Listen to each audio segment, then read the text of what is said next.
In this Good lecture, morning, sir. good morning all of you. In this lecture, we will discuss what is operating system और basic concept of operating systems. चलिए start करते हैं. सबसे पहले जानते हैं what is the operating system. Operating system क्या होता है. सपोज कीजिए कि आपके पास इनपुट डिवाइसेस है, यानी जैसे आपका माउस, कीबोर्ड, ठीक है, और आपके पास आउटपुट डिवाइस है जैसे प्रिंटर या ये समझ लीजिए मॉनिटर, ठीक है. तो कुछ आपके पास है इनपुट डिवाइस, ठीक है, शॉर्ट में बोलते हैं इनको, इसका कल डिवाइस, और आपके पास है output device. Okay, so for example आपने कीबोर्ड से, यानी इनपुट डिवाइस कीबोर्ड हो गया, प्रेस किया कुछ, या जैसे आपने कोई फाइल ओपन कर रखी है MS वर्ड या कुछ भी, सपोज आपने कोई बटन प्रेस किया ए, तो वो ए कहाँ पे शो होगा, इस पे शो होगा डेफिनेटली, ठीक है, वो इस पे शो होगा. ये हो कैसे रहा है, इसके अंदर क्या प्रोग्रामिंग हो रही है कि आप यहाँ ए प्रेस कर रहे हैं तो मॉनिटर पे कैसे वो शो हो रहा है, वो डेटा कैसे प्रोसेस हो रहा है. ओके, तो ये सब जो होता है ये ऑपरेटिंग सिस्टम से होता है, यानी एक सॉफ्टवेयर होता है. जब आपका नया सिस्टम होता है तो उसमें आप देखते हैं एक सॉफ्टवेयर होता है जिसको आप लोग विंडो बोलते हैं. तो वो सॉफ्टवेयर जो है वो बताता है कि आपका जो सिस्टम है, यानी आप जो करते हैं, ए प्रेस कर रहे हैं तो ए आ गया, बी प्रेस कर रहे हैं बी आ गया, कंट्रोल पी कर रहे हैं प्रिंट आ गया. तो ये सब क्या है, ये यानी उसके अंदर ये सब असाइन होता है, गिवन होता है कि अगर ये प्रोसेस किया जाएगा तो ये आउटपुट आपको दिखाई देगा. आपने शट डाउन किया, कंप्यूटर बंद हो गया, तो ये सब कैसे हो रहा है, ये एक सीक्वेंस ऑफ प्रोग्राम्स है जो ऑपरेटिंग सिस्टम को असाइन है, जिसको आप लोग विंडोज़ बोलते हैं, कहते हैं विंडो 10, विंडो वो सब आप बोलते हैं, वो ऑपरेटिंग सिस्टम होता है. तो वो तो एक एग्जांपल है विंडो, और बहुत सारे ऑपरेटिंग सिस्टम होते हैं. जैसे मोबाइल में यूजुअली एंड्रॉयड 10 चल रहा है, इस तरीके से. तो ऑपरेटिंग सिस्टम की डेफिनेशन क्या हुई, अब आपको समझ में आएगी. Operating system is a program that controls the execution of application programs and acts as an interface between the user of a computer and computer hardware. Hardware का मतलब, हार्डवेयर जो भी डिवाइस आप टच कर सकते हैं उसको हार्डवेयर बोलते हैं. जैसे फॉर एग्जांपल कीबोर्ड है, तो कीबोर्ड एक हार्डवेयर है, ठीक है. जो फोल्डर है उसके अंदर प्रोग्राम हो रहा है, एक्सेल फाइल है, वर्ड फाइल है, वो सॉफ्टवेयर है, क्योंकि आप उसको टच नहीं कर सकते हैं. ओके, तो ऑपरेटिंग सिस्टम क्या है, एक प्रोग्राम है दैट कंट्रोल, जो कंट्रोल करता है एग्जीक्यूशन ऑफ एप्लीकेशन प्रोग्राम्स को, दैट कंट्रोल एग्जीक्यूशन, एग्जीक्यूशन करने, एग्जीक्यूट होना, रन होना ऑफ एप्लीकेशन प्रोग्राम को, and acts as an interface between the user of a computer and computer hardware. जैसे यूजर का मतलब है आप क्या चाह रहे हैं, आप ये चाह रहे हैं कि कंप्यूटर पे कोई काम करो, कोई भी पेंट या वर्ड कुछ भी. तो आपके जो माइंड है, आपका माइंड सेट क्या है, आपका माइंड सेट ये है अगर ये वाला बटन प्रेस करेंगे तो ऐसा हो जाएगा, कंट्रोल पी दबाएंगे तो प्रिंट आ जाएगा. पता है आपको, क्योंकि आपने सीखा. तो यानी आप क्या हुए, आप यूजर ऑफ ए कंप्यूटर हुए, और प्रिंटर क्या है, कंप्यूटर हार्डवेयर हुआ, ठीक है. तो या कीबोर्ड या माउस है, उसे हम जो चला रहे हैं, जैसे हम इसको लेफ्ट राइट ये सब कर रहे हैं, तो ये जो हम कंप्यूटर इंटर हार्डवेयर है, यानी माउस या कीबोर्ड या प्रिंटर कुछ भी, और ये हम है यूजर ऑफ कंप्यूटर. इन दोनों के बीच जो ये वर्किंग हो रहा है, जैसे मैंने माउस इधर किया, अब तो ये अब क्यों जा रहा है, ये इसी वजह से जा रहा है क्योंकि इसके अंदर एक ऑपरेटिंग सिस्टम वर्क कर रहा है, जो पहचानता है, वो ये पहचानता है कि यूजर जो माउस को राइट कर रहा है, इसका मतलब ये है कि हमें क्या करना है, ठीक है. अगर यूजर कंट्रोल पी दबा रहा है तो इसका मतलब क्या है, प्रिंट निकालना है, ठीक है. तो हम क्या है, यूजर है कंप्यूटर के। कंप्यूटर हार्डवेयर, जैसे हम प्रिंटर की बात कर ले तो प्रिंटर हो गया। इन दोनों के बीच में, यानी ये हमारी प्रिंटर हमारी लैंग्वेज कैसे समझेगा, ये उसके लिए एक इंटरफेस की रिक्वायरमेंट होगी। वो कौन करता है, ऑपरेटिंग सिस्टम करता है। ऑपरेटिंग सिस्टम क्या है, is a program that controls the execution, execution कहते हैं किसी का रन करना, रन करते हैं ऑफ एप्लीकेशन। एप्लीकेशन का मतलब जैसे हम प्रिंट निकालना चाह रहे हैं, वो प्रोग्राम एंड एक्ट्स, यानी ये यहाँ से यहाँ तक डेफिनेशन है, एंड के बाद ये दूसरी डेफिनेशन है। ऑपरेटिंग सिस्टम क्या है, एक प्रोग्राम है जो कंट्रोल करता है एप्लीकेशन प्रोग्राम को।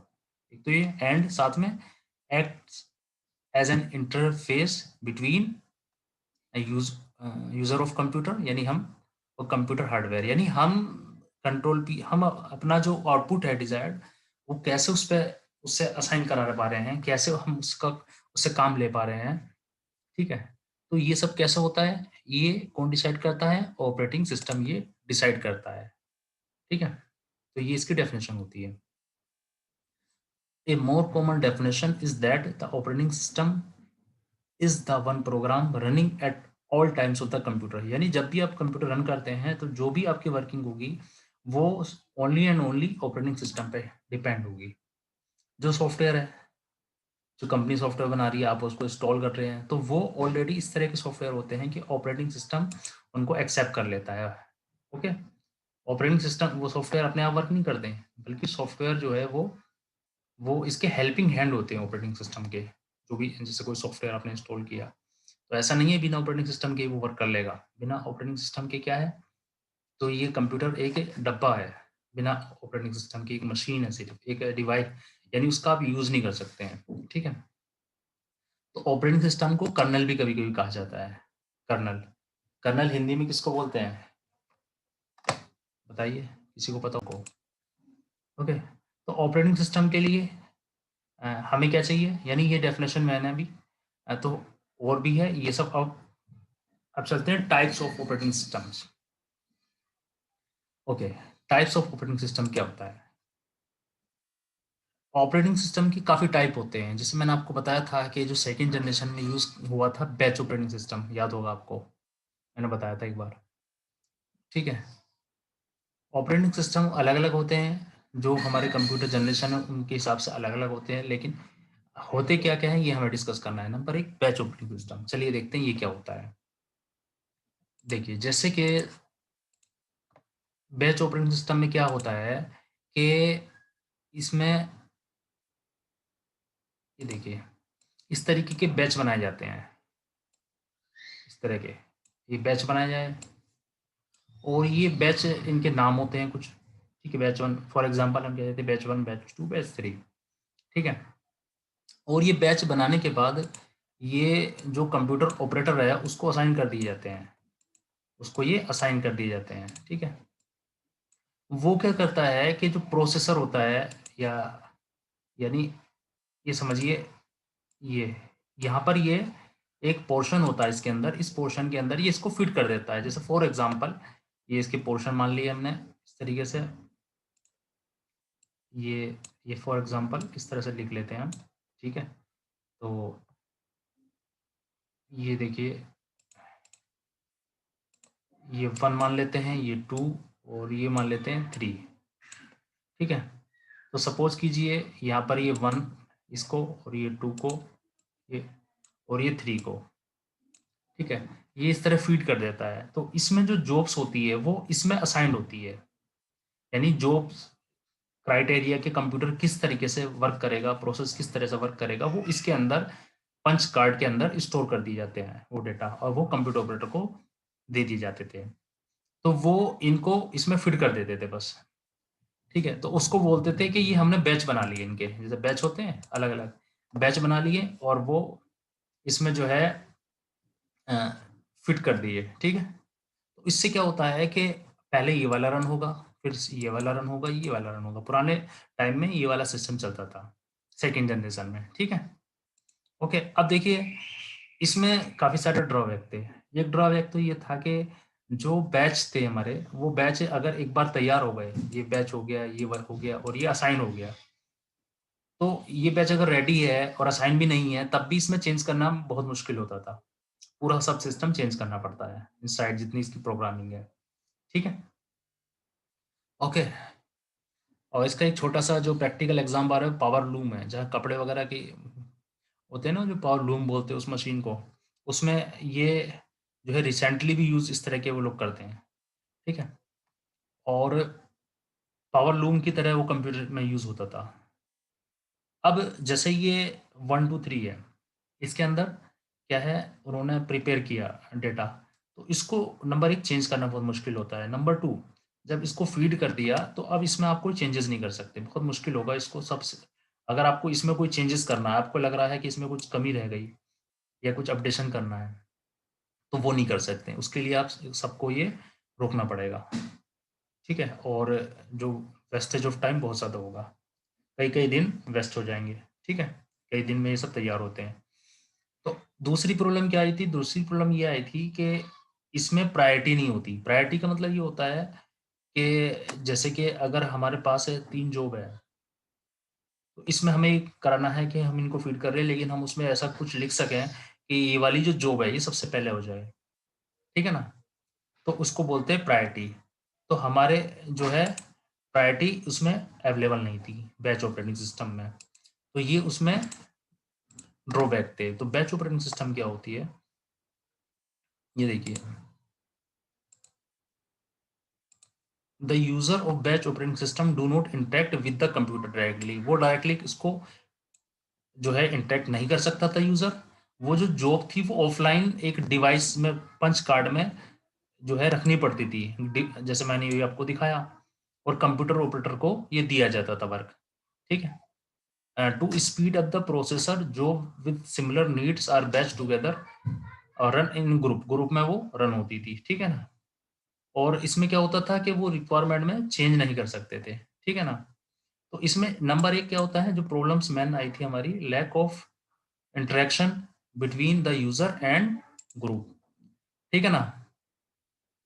ओके। लैक ऑफ इंटरेक्शन का मतलब क्या है between the user of job? Multi programming, ये सेकंड है। इसमें हम क्या करते हैं कि जो हमारा सीपीयू है, वो जो हमारा आइडियल, हमने बैच ऑपरेटिंग सिस्टम में देखा कि जो हमारा सीपीयू में आइडल टाइम लग रहा है, वो टाइम कैसा लग रहा है? वो ज़्यादा लग रहा है। तो हमारा इसमें फ़ोकस किसमें होता है कि कैसे करके वो हमारा जो इसका आइडल टाइम कम हो जाए और सीपीयू का यूज़ मैक्सिमाइज़ हो, फ़ोकस है हमारा इस पे, ठीक है? ओके। ऐसा होता क्यों है देखिए, पहले मैं आपको बताता हूँ। जैसे कि फॉर एग्ज़ाम्पल अभी हमने आपको बताया था कि सीपीयू क्या करता है, ये मल्टी प्रोग्रामिंग में क्या होता है कि ये सीपीयू का ये यूज़ करता है, मैंने अभी बताया था आपको, और फिर थोड़ी देर के लिए इनपुट आउटपुट डिवाइस का यूज़ करता है। इनपुट आउटपुट डिवाइस का यूज़ करता है ये, ठीक है? पहले सीपीयू के साथ, ठीक है, मल्टीप्रोग्राम वर्क करता है, और उसके बाद इनपुट आउटपुट के साथ। तो जब ये इनपुट आउटपुट के साथ वर्क करेगा, तो उस टाइम क्या होगा, यानी जैसे फॉर एग्जांपल अभी क्या होता है, हमने ए प्रेस किया तो ए उसमें दो शो हो जाता है, कंट्रोल पी प्रेस किया तो प्रिंट हो जाता है, डेल प्रेस किया डिलीट हो जाता है। ये तो अब है करंट में, पहले क्या होता, इसमें क्या होता है, इसमें ये होता है कि जैसे फॉर एग्जांपल हम जो जॉब उसको असाइन कर रहे हैं, पहले उस असाइन जॉब को ये कलेक्ट करता था, ठीक है? जब उसको कलेक्ट करेगा ये, तो उस टाइम ये फ्री हो जाएगा ना सीपीयू। तो ये प्रॉब्लम आ रही थी। अब हम क्या किया, तो प्रॉब्लम क्या थी, समटाइम्स जो यूज ऑफ सीपीयू है, और समटाइम्स क्या होता था, यूज ऑफ डिवाइस का यूज होता था। तो उस टाइम ये सीपीयू क्या होता था, आइडल होता था।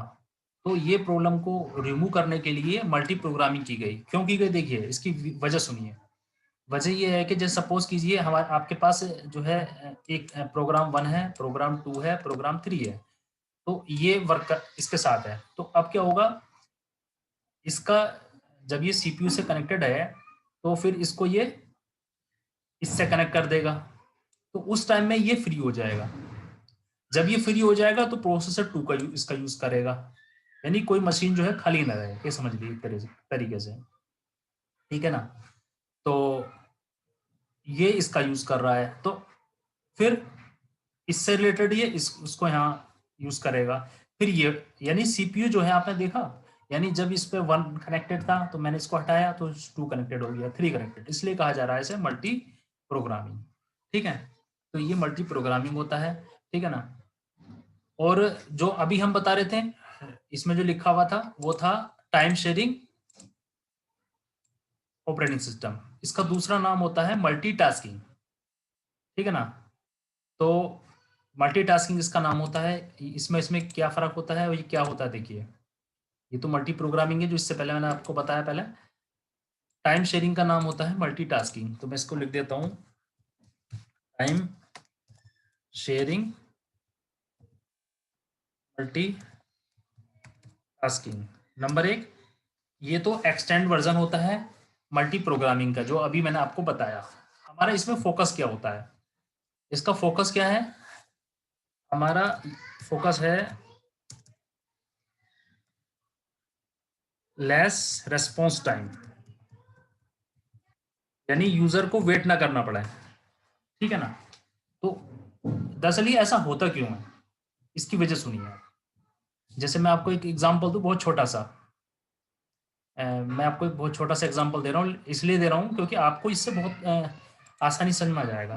देखिए, 1 2 3 अप टू 50 स्टूडेंट्स है, कैंडिडेट है जो इंटरव्यू देने में। ठीक है। तो अब क्या होता है, राउंड 1 होता है। राउंड 1 आप लोग सभी जानते हैं राउंड का मतलब क्या है। ठीक है। तो राउंड 1 में क्या होता है कि मान लिया आपका रिटन टेस्ट हो रहा है। ठीक है। कहीं कहीं 4 राउंड भी होते हैं, 5 भी होते हैं, 3 भी होते हैं। ठीक है। तो रिटन टेस्ट हो रहा है, फॉर एग्जाम्पल ये कुछ भी हो रहा है, तो इसमें जो है आपको लगे 5 मिनट।